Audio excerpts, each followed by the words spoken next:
Jilani says, I've been told that we should not direct or show our legs while sitting or sleeping towards the Qiblah and towards the Quran.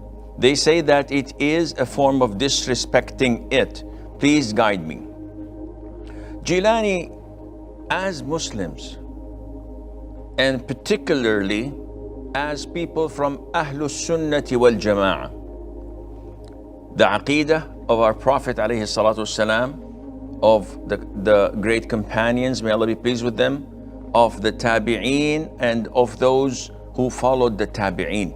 May Allah have mercy upon them all. Our Aqidah states that stating something to be good or bad, to be beautiful or ugly, is not dependent on our logic or our own taste, as they say.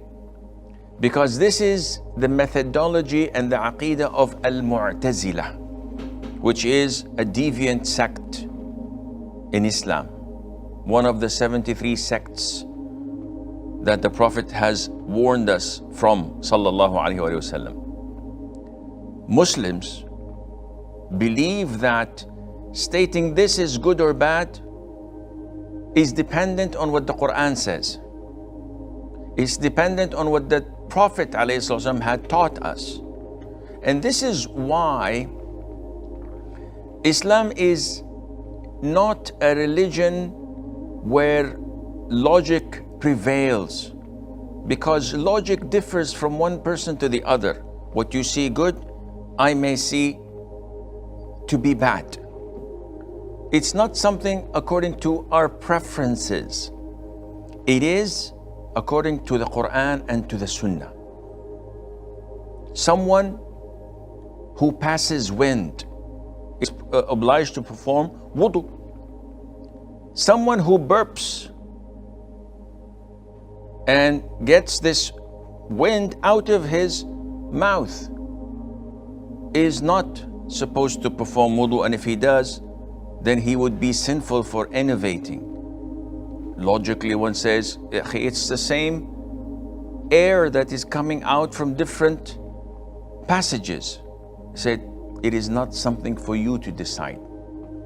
It is according to the Quran and to the Sunnah. Islam is a religion of cleanliness.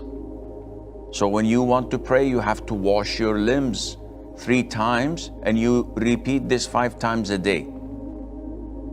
Washing your body almost 15 times a day is, by all means and standards, is something that is clean and beautiful. But if I don't have water, Islam tells me to strike the soil once, wipe my face and my hands. Where is the cleanliness? Logically, this is not correct. Logically is not related to Islam in such aspects, because it is a religion of submission, not of, I will not do what you tell me to do until I believe, until I am convinced that it is logical. No, a'udhu billah. This is the methodology of Satan, of Iblis. Allah tells him, prostrate to Adam, and he objects and says, no, I am better than him. You created me from fire while he was created from clay. So I refuse to prostrate to him. So again, Jilani, when we come to an issue as such, which is always prevalent in masjids, when people recite the Quran, they put their backs to the wall and they extend their feet. That is, they extend their legs with their feet directed to the Qiblah. And maybe their feet is directed to a place where the Quran is put there and collected. The elders usually come and scold him. You're not supposed to do this. This is disrespectful. This is haram. If your parents were in front of you, would you have done this? If your elders were there, would you put your feet like this? And they give a lot of examples and explanations. With all due respect, again, we have to go to the Quran and to the Sunnah. Is there anything that states or indicates that it is not permissible? Not at all. Is there anything that insinuates that it is not recommended, it's disliked, it's makruh? Not at all. So what to do? Generally speaking, if you're sleeping, the sunnah is to sleep on your right hand side while facing the Qiblah. But if you don't do that and you decide to sleep with your feet towards the Qiblah, this is totally permissible. Because in order for me to say that this is disliked, in this case, I have to provide the evidence from the Quran and the Sunnah.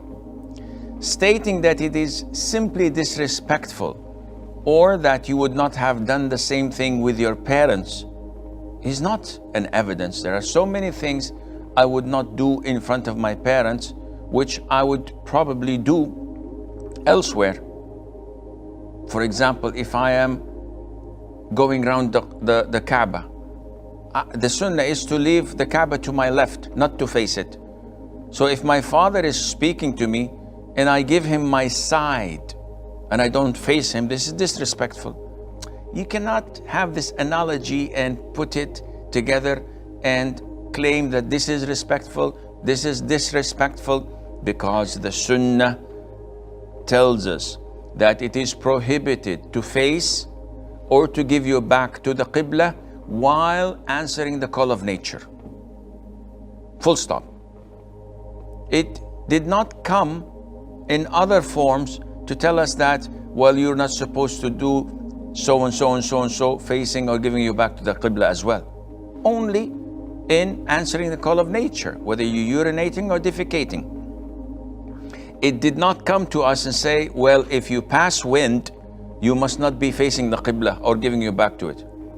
So if someone wanted to pass wind and then he redirects himself, again, this is an innovation, because you're inventing something in Islam which is not part of it. So people should expand the way they think and broaden their way of deciding whether it is halal or haram, so that it fits like a glove with what the Quran and the Sunnah tell us, instead of inventing things and coming up with things that are baseless, and Allah Azza wa Jalla knows best.